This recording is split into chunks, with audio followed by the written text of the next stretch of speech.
Boa noite, então, a todos. Pedimos a bênção de Jesus, dos amigos espirituais, para que possam estar junto de nós nesse momento. O título da palestra é O que é para ti o planeta? Nosso planeta, evidentemente. Aqui nós temos uma imagem, não sei dizer se é uma fotografia, se é uma arte, do nosso planeta Terra. Também, se for uma fotografia, não saberia imaginar qual é a distância que foi tirada essa foto.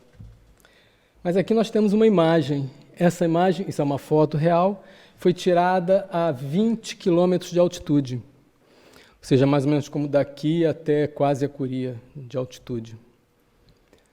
E esse, então, é o nosso lar. Um fato curioso, interessante, em fevereiro de 1990, a sonda Voyager, ela estava saindo do Sistema Solar. Ela foi lançada em 1977, 13 anos antes, e já passando por Netuno, mais ou menos 6 mil milhões de quilômetros de distância da Terra, as câmeras da nave, elas iam ser desligadas por questões técnicas, e alguém teve a ideia de virar as câmeras em direção à Terra e tirar uma fotografia. E essa foi a fotografia que tiraram. Vocês vão ficar pensando, onde é que está o planeta? Ele está aqui, está bem aqui. Aqui, esse pontinho branco. Um pálido ponto branco. E essa imagem, ela ficou célebre, essa foto, e numa palestra pública, em 1994, Carl Sagan falou sobre o significado profundo que está por trás dessa ideia do pálido ponto azul. Naturalmente, Carl Sagan, como um cientista, ele colocou uma visão humanista e científica da sua ideia, mas é interessante. Ele disse que esse ponto é a nossa casa, que é onde cada um daqueles que nós amamos, cada um daqueles que nós conhecemos, qualquer pessoa que nós já ouvimos falar alguma vez, cada ser humano encarnou ali, naquele ponto. Cada ser humano encarnou naquele pontinho ali. Ele disse que ali está o conjunto de toda a nossa alegria e de todo o nosso sofrimento.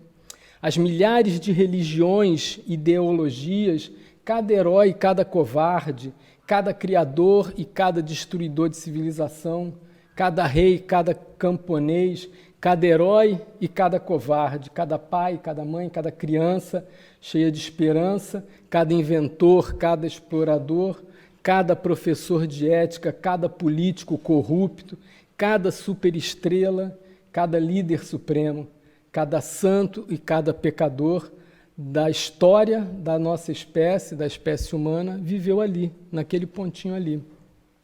Um grão suspenso no raio de pó.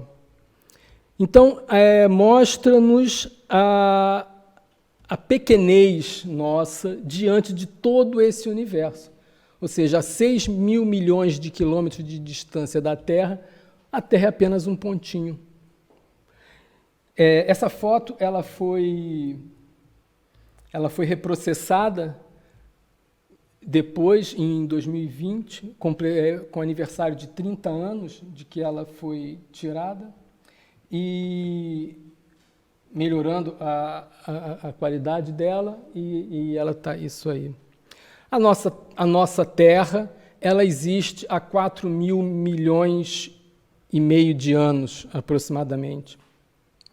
Jesus teve uma participação direta na sua formação, na formação do planeta.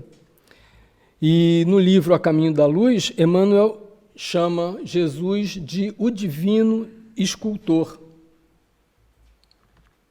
Então, nesse livro, A Caminho da Luz, no capítulo A Gênese Planetária, Emmanuel diz que Jesus pegou um bloco de matéria informe, que a sabedoria do Pai deslocara do Sol para as suas mãos augustas e compassivas. Então, naturalmente, que não foram com as mãos físicas, mas com a mente, ele e os seus exércitos de trabalhadores devotados trabalharam na formação da Terra. Na formação por quê? Como Chico diz, Criador é só o nosso Pai. Jesus ele atuou como co-criador e ele dirigiu uma equipe de trabalhadores nessa tarefa da formação do planeta, ou seja, na formação física do planeta. E no livro Evolução em Dois Mundos, André Luiz explica um pouquinho esse processo. Ele fala que essas inteligências divinas que são agregadas ao nosso Senhor Supremo, eles operaram então essa substância original na criação de forma a atender os desígnios do Todo-Poderoso. E essas inteligências, elas tomaram esse plasma divino e converteram esse plasma em habitações cósmicas dos mais variados tipos para a nossa morada. Essas moradas duram milênios e milênios, já dura 4.000 milhões e meio de anos e os cientistas preveem que isso aqui ainda vai durar mais uns 5.000 milhões de anos. Uns 5 milhões de anos. Mas vai ter um fim. Por quê? Porque o espírito criado, ele só pode formar ou co-criar, porque só Deus é o criador de toda a eternidade. Então, tudo que nós, espíritos criados, podemos formar, dar forma às coisas ou então co-criar.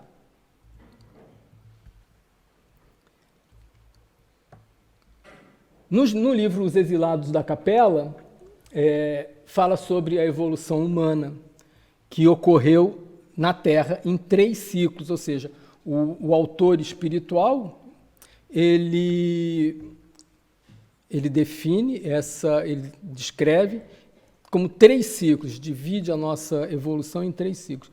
O primeiro ciclo foi a fase pré-histórica, em que esses arquitetos siderais, esses assessores de Jesus, eles então trabalharam e concluíram os seus experimentos para fazer a migração do animal para o ser humano. E depois, com a chegada dos irmãos de Capela, que é considerada a raça adâmica, e a partir da corrupção moral que se instalou na civilização atlântica, que houveram determinados cataclismas e acabaram com aquela civilização. Isso, então, Edgar Armond fala nesse livro. O segundo ciclo é a fase que conta com os sobreviventes desses cataclismas e vai terminar com a vinda do Messias, que foi Jesus Cristo. O terceiro ciclo começa com o sacrifício de Jesus na cruz e vai terminar com o exílio planetário de nós. Nosso exílio que os habitantes da Terra vão passar desde que não se ajustem aos padrões morais que a civilização terrestre precisa ter no terceiro milênio, ou seja, agora. Então, ele fala sobre isso, divide, e nós podemos nos colocar bem, porque esse terceiro ciclo estamos envolvidos nesse terceiro ciclo exatamente agora. No capítulo 3 do Evangelho segundo o Espiritismo, Há muitas moradas na casa do meu pai, falando sobre os mundos de expiações e provas, Santo Agostinho, ele dá-nos uma mensagem e fala que, observando a nossa inteligência, a inteligência do ser humano hoje, na grande maioria dos habitantes, nós podemos chegar à conclusão que a Terra já não é mais um mundo primitivo, né? Nós conseguimos fazer coisas grandiosas, e então nós não somos mais primitivos. Aquele mundo que foi destinado à encarnação daqueles espíritos que acabaram de sair da mão do Criador. Nós somos habitantes que realizaram certo progresso intelectual, mas ainda estamos inclinados a vícios variados. E isso demonstra uma imperfeição moral. Então, ou seja, apesar de nós não sermos mais um mundo primitivo, nós ainda somos um mundo moralmente imperfeito. Então, por essa razão, Santo Agostinho diz que foi Deus nos colocou num mundo ingrato, como ele chamou a Terra, para que nós pudéssemos expiar as nossas faltas através de um trabalho duro, um trabalho penoso e através das misérias da vida, até que nós consigamos chegar a um ponto de sermos merecedores de passarmos para um mundo mais feliz, ou seja, para que possamos viver em um mundo mais feliz. Mas mesmo a Terra ainda sendo um mundo de expiações e provas, que nós sabemos que estamos nessa transição,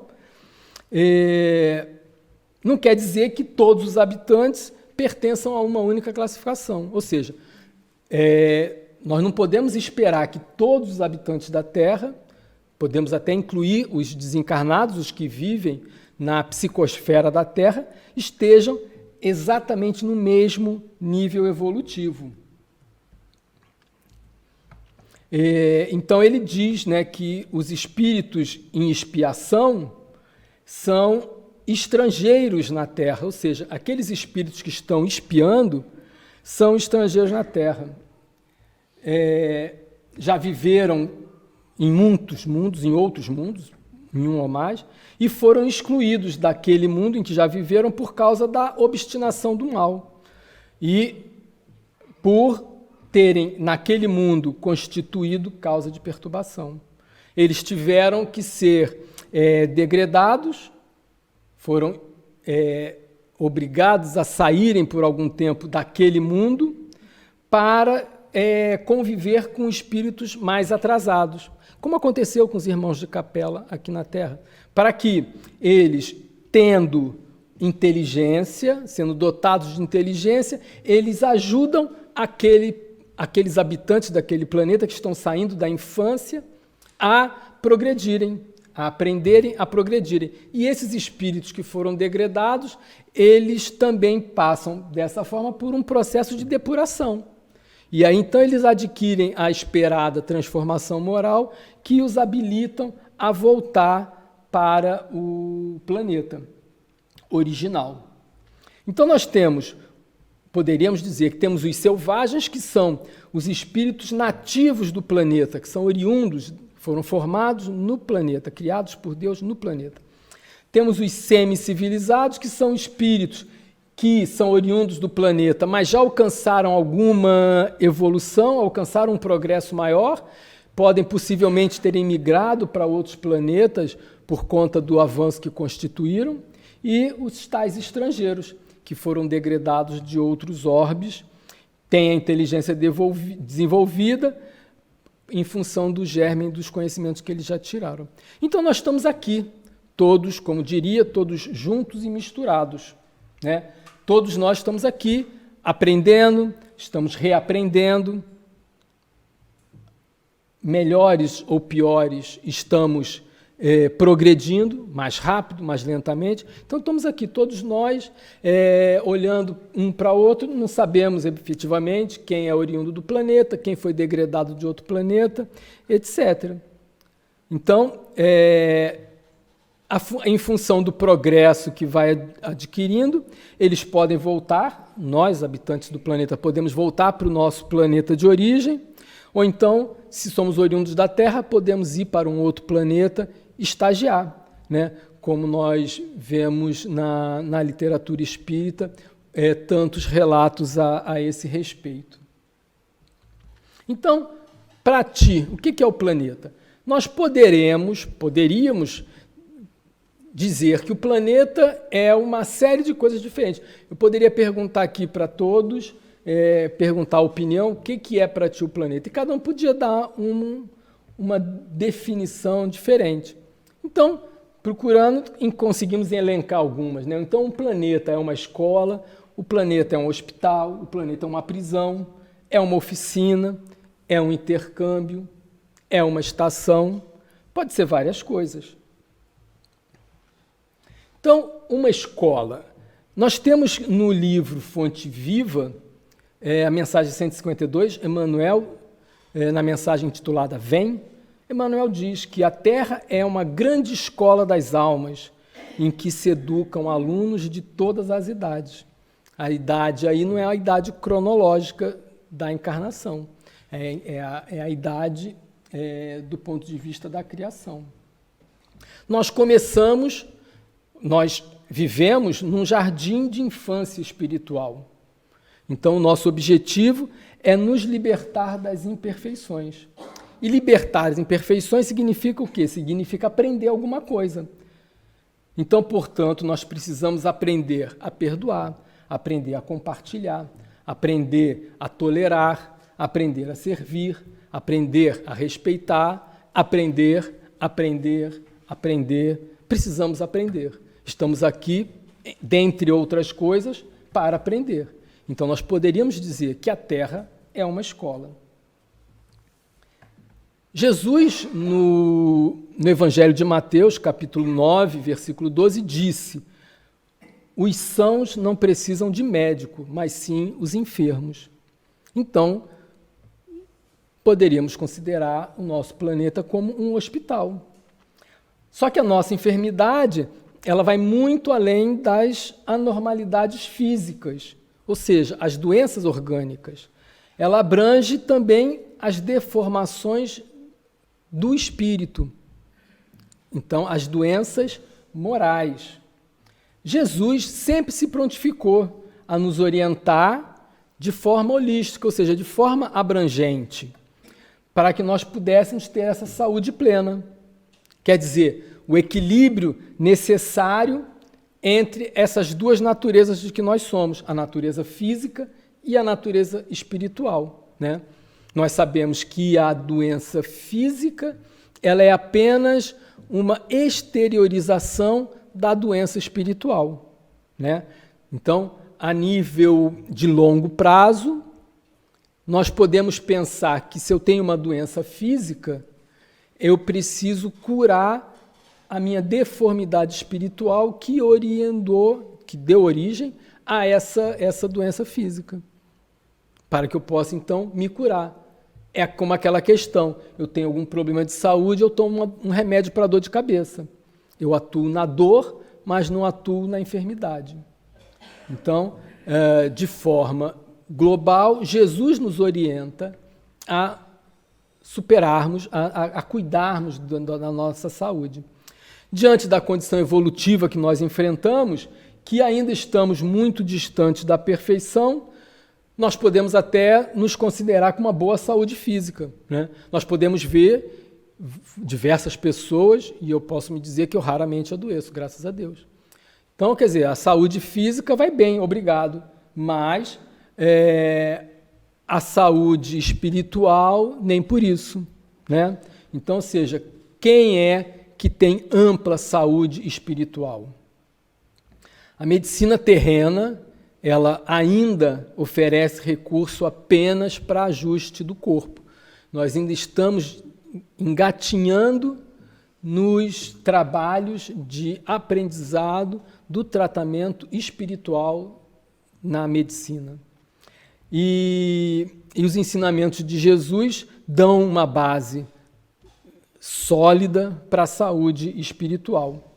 Basicamente, as duas deformidades espirituais que são matrizes de todas as doenças físicas são o egoísmo e o orgulho. Então, basicamente, se nós queremos nos melhorar a nível de saúde a longo prazo, eu tenho que cuidar do meu orgulho e do meu egoísmo. Melhor dizendo, combater o meu orgulho e o meu egoísmo. Porque se eu tenho um problema no coração, se eu tenho um problema orgânico, naturalmente que eu cuidando do meu orgulho e do meu egoísmo, tratando de combater, não é certo que o problema do coração, meu problema orgânico, vai se resolver, né? Não é certo, mas com certeza nós podemos ter ciência. Como espíritos eternos, nós vamos, lá na frente, ter uma melhora, porque a nossa doença orgânica ela é refletida no perispírito.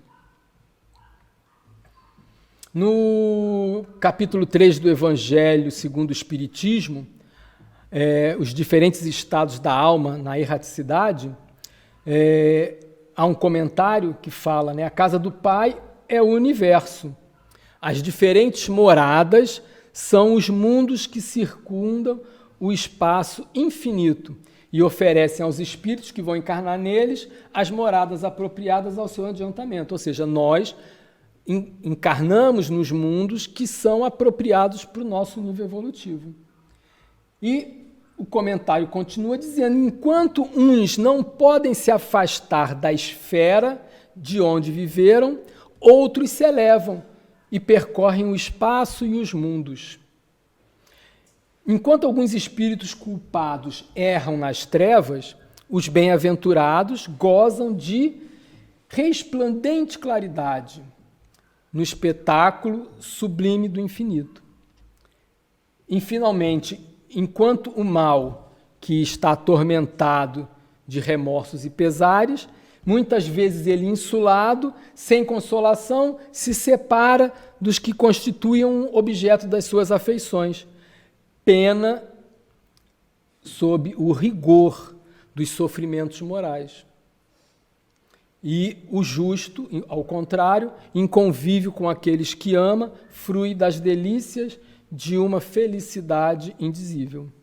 Até nisso, então, existem muitas moradas, embora não circunscritas nem localizadas. Então, por essa análise, nós percebemos que nós estamos presos no planeta. Mas essa prisão não é um decreto divino. Ou seja, Deus não disse você está preso nesse planeta até a época tal, até que alcance determinada situação. Essa prisão vai muito mais além disso. Essa prisão tá subordinada a questões mais sutis, a questões vibratórias. Por que eu estou preso no planeta e não consigo me afastar dele? Por causa da minha vibração pesada. Porque eu me atraio a espíritos de baixa vibração também, que estão presos à matéria. A minha vibração espiritual, ela baixa de tal forma que se aproxima da vibração atômica. E eu fico preso por causa disso.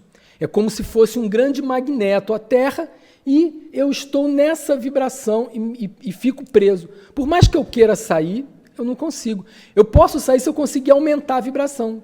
Mas eu não consigo aumentar a vibração nem para alcançar os bons espíritos durante a minha prece. Como é que eu posso almejar alçar mundos maravilhosos? Compreendem? Então, eu preciso aumentar a minha vibração. E esse aumento da vibração, que muitas vezes são momentâneos, porque às vezes nós estamos envolvidos num movimento, num momento em que estão todos vibrando com a espiritualidade, vibrando com Jesus. Então, naqueles momentos, nós conseguimos nos sentir até mais leves. Nós conseguiríamos, naquele momento, nos afastar do planeta. Mas aquilo é momentâneo. Quando acabam aqueles momentos, a vibração volta ao normal. Então, nós precisamos ter alta vibração de forma permanente. E não só, segundo a explicação, eu, devido aos meus sofrimentos, devido aos meus erros, eu me retraio, eu me recluo dentro de mim, eu fico preso no meu íntimo e não me abro nem para aqueles que me amam chegar próximo de mim.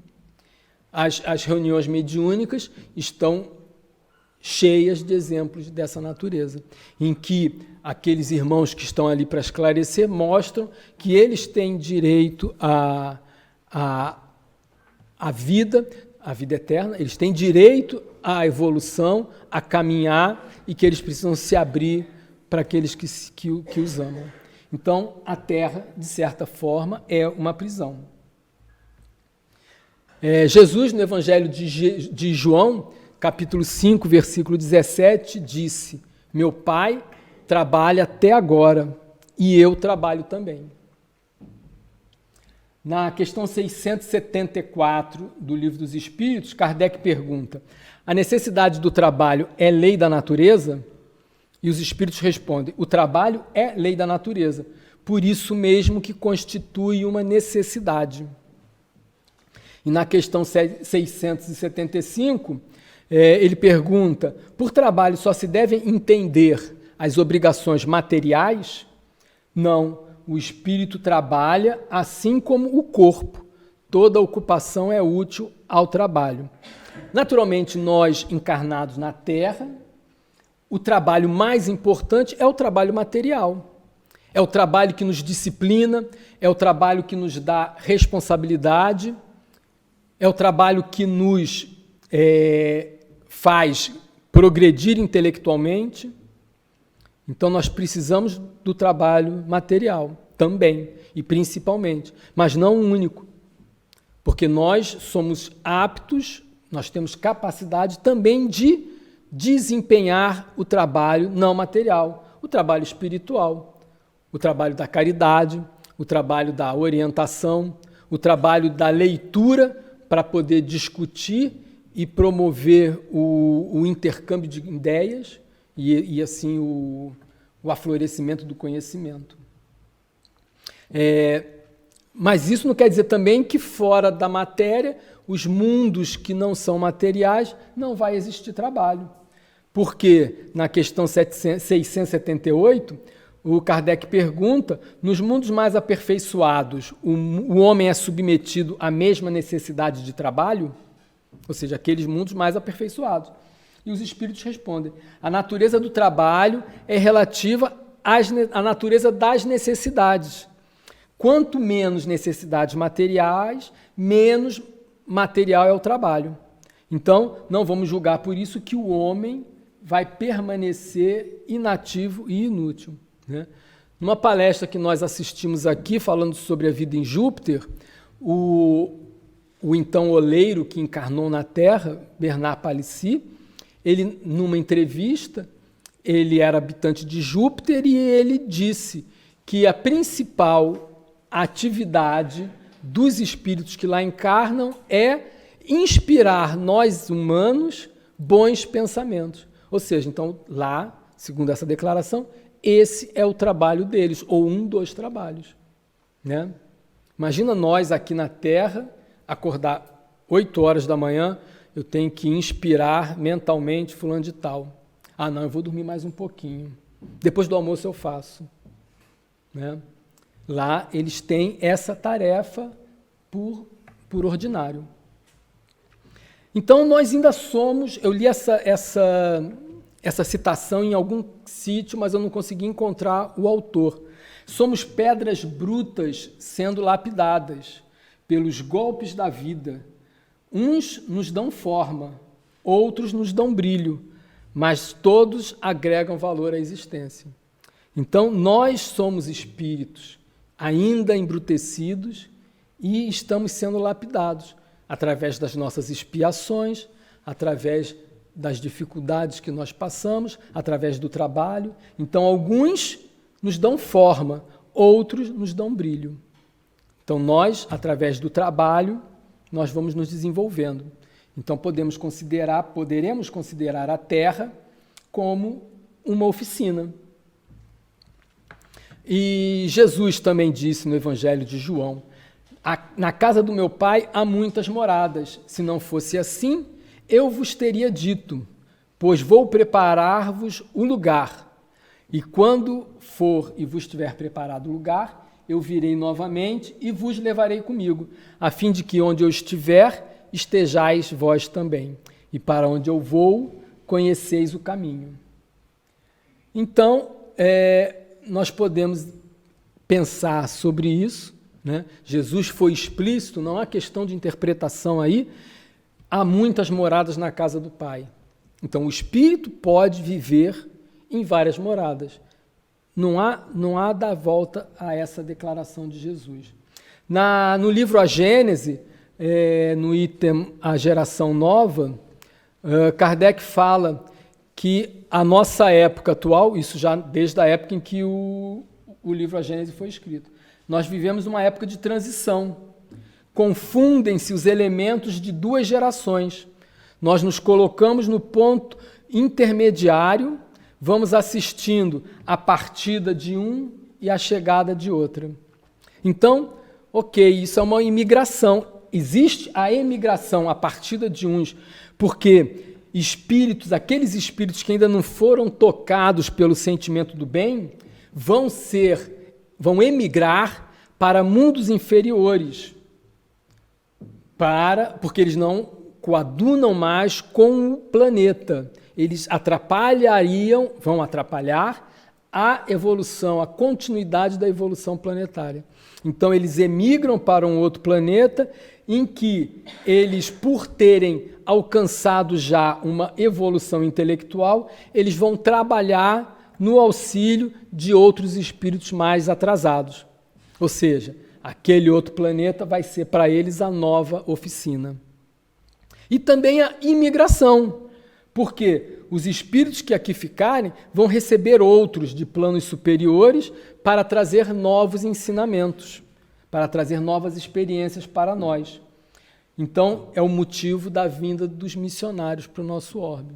Há várias palestras na internet falando sobre isso. Haroldo Dutra Dias, em uma de suas palestras, ele diz que já estão encarnando espíritos de outras regiões. Então, existe esse intercâmbio. A Terra é um local de intercâmbio, em que espíritos vão, espíritos ficam. Esses que vão emigrar, eles, certo dia, vão voltar. Depois que tiverem condição de conviver com o estado evolutivo do planeta, eles de certeza voltarão.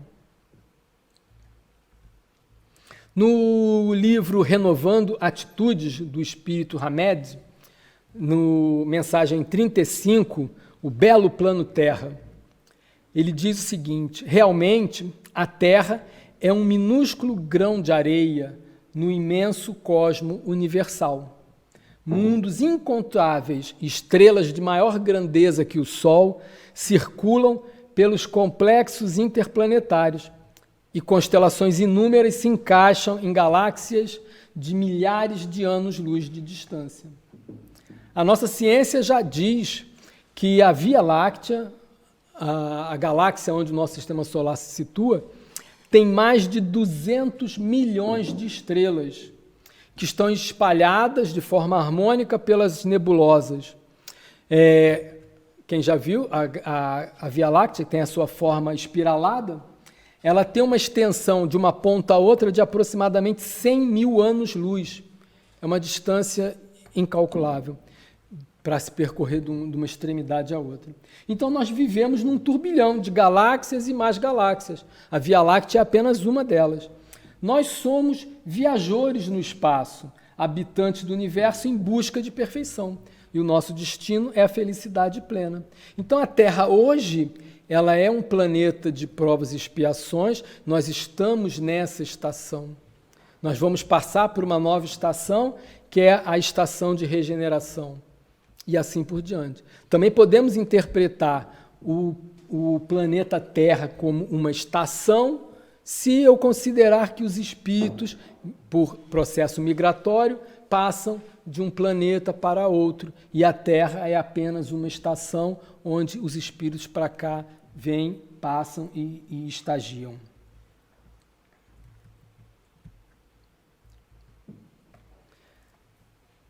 Na Revista Espírita de 1860, de fevereiro, houve uma comunicação que foi dirigida à sociedade e eu quis trazer textualmente para todos, que o Espírito diz que a reforma da humanidade se prepara pela encarnação na Terra de espíritos melhores, que constituirão uma nova geração, dominada pelo amor do bem, que os homens voltados ao mal e que fecham os olhos à luz reencarnarão numa nova falange de espíritos simples e ignorantes, enviados por Deus para trabalhar na formação de um globo inferior na Terra. Então, alguns de nós vamos para lá. Só poderão encontrar-se com seus irmãos terrenos, novamente, depois que houverem, através de rudes trabalhos, alcançado o nível onde esses últimos vão entrar após essa geração, pois não será permitido aos espíritos maus assistir ao começo dessa brilhante transformação. Então, esse período de regeneração que a Terra vai vivenciar, ela não vai ser presenciada por esses tais espíritos que vão nos distanciar, vão se distanciar de nós temporariamente. Agora, por que então vêm outros espíritos para cá? Por que migram esses espíritos? Existem algumas razões, e algumas delas podem ser porque eles não têm vínculos anteriores com as existências perturbadoras no planeta, karmas coletivos, por exemplo. Eles não têm impedimento para se doarem, porque eles não têm uma ligação prévia, uma ligação emocional prévia com os habitantes daqui. Então, eles podem se envolver, criar um envolvimento melhor, sem nenhuma experiência pretérita, para facilitar a doação própria e sem reencontros dolorosos, porque são missionários do amor. Também porque são mais adiantados moralmente. Para trazer ensinamento tem que ser alguém mais adiantado.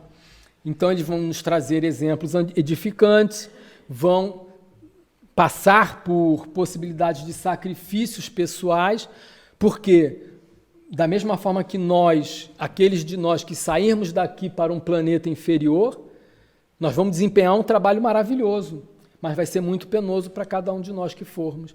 Da mesma forma, é penoso para eles que já vivem em mundos melhores voltar a viver num planeta como o da Terra, mesmo num planeta em regeneração.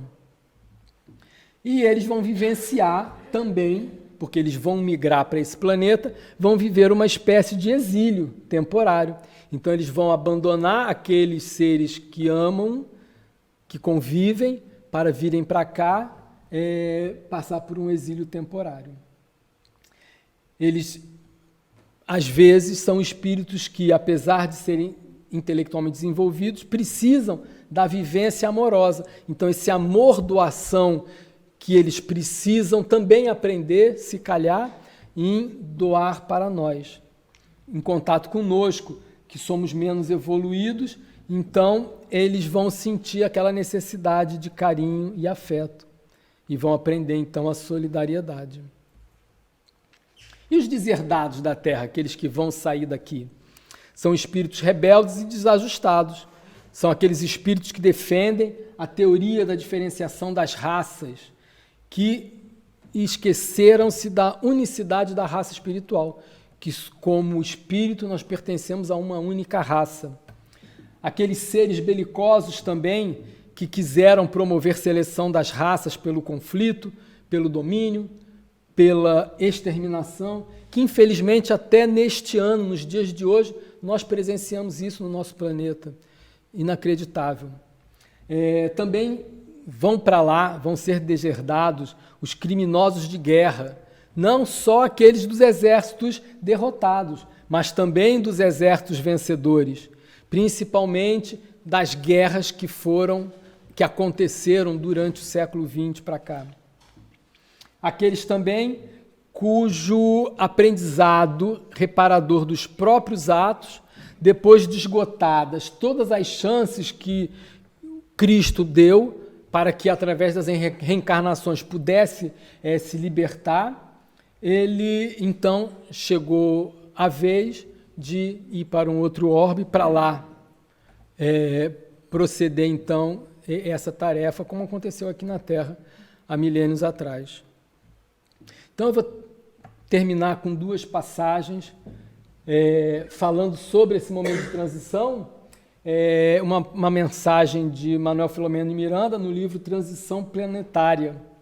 É um livro muito bom que faz par com esse livro que a Mansão do Caminho lançou em dezembro passado, no Mundo de Regeneração. Eu comecei por acaso a ler hoje e esse livro realmente promete ser maravilhoso. Então, Filomeno diz: vive-se na Terra o momento da grande transição de mundo de provas e expiações para um mundo de regeneração. Nós vivemos isso agora. As alterações que se observam são de natureza moral, convidando o ser humano à mudança de comportamento para melhor, alterando os hábitos viciosos a fim de que se instale os paradigmas da justiça, do dever, da ordem e do amor. Mas o fato é que logo, logo, a nossa querida e sofrida terra deixará de ser uma esfera de provas e expiações. É um degrau ainda dos muitos que devemos subir para alcançar a posição de mundo feliz. E para cada fase, uma limpeza deve ser feita. Não é que os espíritos deixarão de existir, pois Deus, nosso Pai, é soberanamente justo e bom. Mas haverão de ser exilados em outros planetas para que correspondam ao grau evolutivo ao qual se assemelham. Que Jesus nos abençoe.